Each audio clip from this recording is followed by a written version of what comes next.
Buenas tardes. Gracias a la moderadora por la presentación y agradecerles también a la organización el poder estar aquí para presentarles el estudio que hemos llevado a cabo desde FACSA. En FACSA, como bien ha dicho mi compañera Malú, este año cumplimos 150 años. Somos la empresa privada con mayor experiencia en el ciclo integral del agua. Desde el Departamento de Alcantarillado trabajamos en la limpieza y mantenimiento de la red, en el mantenimiento de instalaciones, inspecciones con cámara y levantamiento cartográfico. Y nuestro lema, al final, es que para un correcto ciclo urbano del agua es necesaria una gestión eficiente de su red de alcantarillado.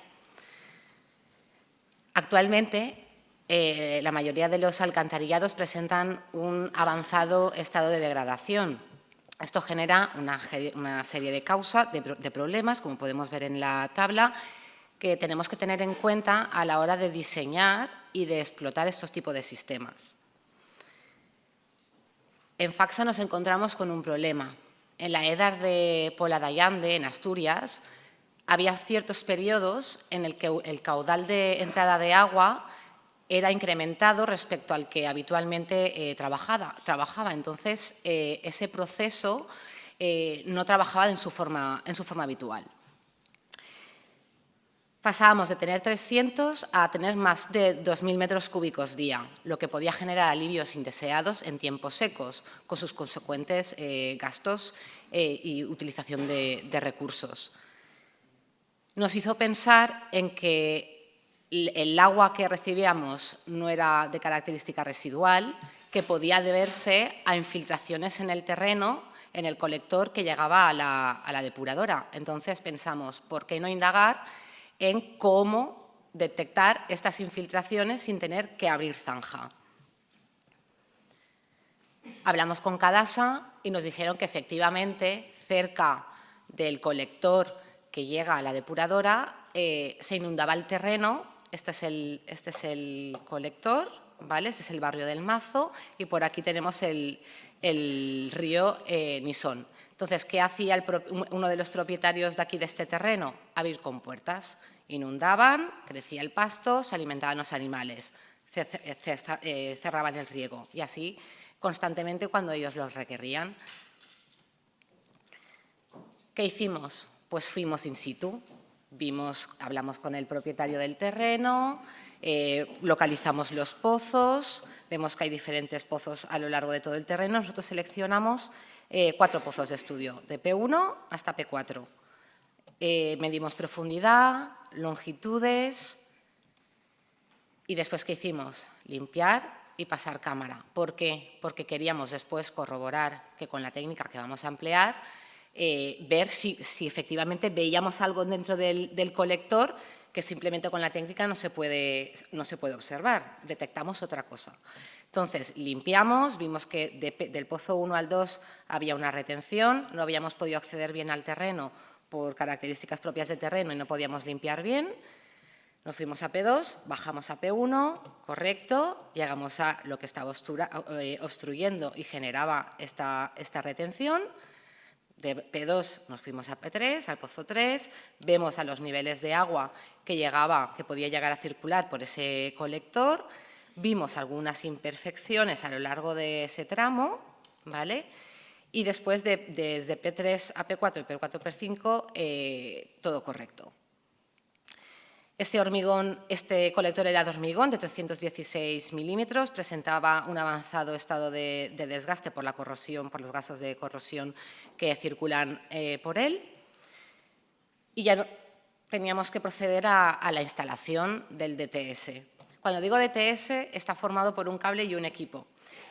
El cable de fibra óptica, a ver que aquí no tengo mucho espacio, el cable de fibra óptica lo introducimos por el colector, situándolo en la base del mismo. Y lo que hacemos es conectarlo a un PC láser que envía pulsos cada 30 segundos.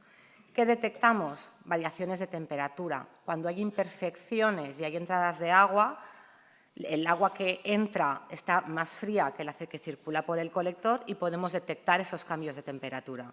Aquí veis cómo el cable de fibra óptica está dentro de la parte baja del colector. Pensamos, vamos a hacer diferentes ensayos y poder hacer blancos. Quedamos con el propietario del terreno y dijimos, concretamos 4 fases de estudio. La 1 y la 3 de riego a diferente caudal y la 2 y la 4 cese de riego. Vemos con los datos que obtuvimos de la depuradora que efectivamente cuando había época de riego, caudal de la depuradora aumentaba. Cese de riego, caudal habitual de la EDAR. Entonces, esto nos confirmaba que efectivamente ese tramo del colector era el que estaba generando problemas a la depuradora y donde teníamos esas imperfecciones e infiltraciones. ¿Qué vemos? Emitimos el haz de luz, detectamos variación de temperatura y lo que tenemos es un software que registra esto. El agua circundante por el colector, ¿vale? Esto es en cese de riego, está sobre unos 18 grados. Vemos que cuando no hay infiltraciones es una línea recta, pero cuando hay una imperfección con el riego hay una variación, hay unos picos. El software nos lo permite ver en detalle y ¿qué hicimos? Graficar con colores. Más azul, más frío, más hacia más rojo, más caliente. Vamos a ver ahora los resultados de cada una de las fases del estudio y en cada fase me voy a parar a ver algún día en concreto para poder ver más amplio esos problemas que detectábamos. Fase 1, regamos. Vemos cómo en fase de riego todo tiene una coloración azul, más azul, es coloración menor a la que agua que circula por el colector, menor de 18. ¿Vale? Nos vamos hacia los 16 grados. Infiltraciones. ¿Vale? Estos son los pozos, P1, P2, P3 y P4. Cuando cesa el riego, esas coloraciones se tornan amarillas. ¿Vale? Vemos que efectivamente es zona de problema. Aquí, si lo veis, se intensifica el color azul, indica que hay una infiltración. Para verlo más en detalle, 2 días de estudio, 28 de julio y 30. Vemos en el 100, que ya lo hemos comentado, esta franja amarilla simplemente es que por suciedad el cable se quedó un poquito más levantado, entonces por el caudal que circulaba pues se quedaba un poquito más levantado y no tiene la misma coloración, ¿vale? Pero vemos aquí la entrada de agua que hemos visto antes y aquí, ¿veis? Por las diferentes horas del día, ¿vale? De más de madrugada hacia el avance del día, veis que donde debería de haber una coloración más amarilla, se torna más azul, una infiltración, ¿vale? Tenemos infiltración aquí en pozo P2. Y en este otro podéis ver cómo aquí detectamos muchas más infiltraciones. Paramos riego. Coloración amarilla, en torno a 18 grados. ¿Vale? Los cambios que vemos de coloración, pues, a medida que aumenta la actividad de las personas, pues más coloración. Ponemos una lavadora, ¿vale? Cuando no, pues baja la coloración. Una cosa muy curiosa en el cese de riego fue esto de aquí. Probablemente debió un vertido y lo acusamos a la limpieza de la granja del propietario de ese terreno, ¿vale? Limpió la granja y aquí podíamos detectar cómo efectivamente detectamos ese incremento de la temperatura que se produce a lo largo del colector. Volvemos a regar, vuelven a aparecer las coloraciones azules. En este caso, veis que las coloraciones no son tan intensas y es porque el caudal de riego fue menor. Queríamos ver si un mayor caudal nos apantallaba lo que pudiéramos detectar y efectivamente vimos que era así. Si podemos trabajar a un caudal menor, pues vemos mejor esas imperfecciones, ¿no?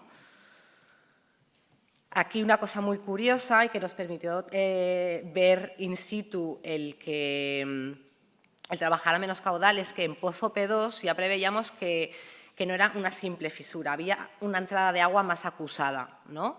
Podemos ver aquí esa coloración más azul en horas de noche, el amarillo del día nos lo enmascara un poco, pero se sigue viendo.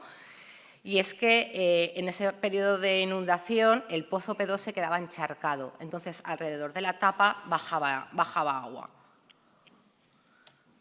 Y en la fase 4 cedimos otra vez el riego y diréis, ostras, coloraciones azules a tope. Pues, ¿qué significa esto? Significa que en el terreno anterior a nuestro pozo de inicio de estudio habían empezado a regar, ¿vale? Y habían infiltraciones también en pozo anterior, ¿vale? Nosotros seleccionamos estos 4, pero en pozo anterior fuimos y efectivamente vimos que el terreno pues, estaba con desnivel, o sea, estaba bastante mal. Entonces, para concluir, pues que la técnica DTS nos permite detectar variaciones de temperatura que podemos acusar a infiltraciones, por tanto, podemos ubicar con precisión dónde tengo esa imperfección y en lugar de abrir zanja y ver dónde tengo que trabajar, acotar ese trabajo, reducir costes. Y además deciros que la técnica pues, es de un bajo coste, no utiliza una tecnología que sea cara. Y sin más, quería también poneros aquí, presentaros aquí al equipo de trabajo, que hicieron un gran esfuerzo en estar allí y ejecutar y sobre todo analizar los resultados. Muchísimas gracias.